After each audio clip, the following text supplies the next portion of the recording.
एका गोष्टीची समज झालं पाहिजे, विशेषतः आमचे पटोले साहेब यांनी, आईनंतर जर सर्वात कोणी त्याग करत असेल तर ती बहीण असते. हे तर खरं. बापाचं पण प्रेम जास्तीत जास्त मुलीवर असतं पोरापेक्षा, आणि त्यामुळं भावावर तिची खूप माया असते. भाऊ कठीण परिस्थितीत असेल तर तिला त्याच्या काळजी असते, आणि त्यामुळे ती कधी त्याच्या भावाला अडचणीत आणण्याची मागणी करत नाही. आता एकंदरीत आम्ही जे बजेटमध्ये सांगितलेलं आहे, काय झालं? 5 वर्ष वडेट्टीवार साहेब, जाहीरनामा किती पुढच्या 5 वर्षाचा असतो ना? 5 वर्षाच्या करता आम्हाला 5 वर्षाकरता निवडून दिले. आम्ही हे देणार आहे.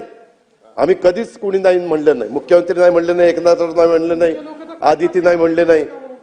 तुम्ही तर कोर्टात गेला होता, काहीतरी म्हणले ते बंद करा. काही जण म्हणले चुनावी जुमला आहे. अहो, चुनावी जुमला असताना काल होळीला 3000 रुपये दिले. ही गोष्ट लक्षात ठेवा.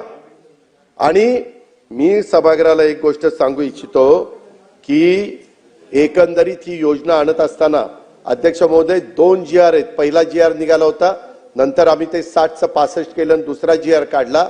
त्या संदर्भामध्ये हे सरकार गरीब घटकाच्या करताय.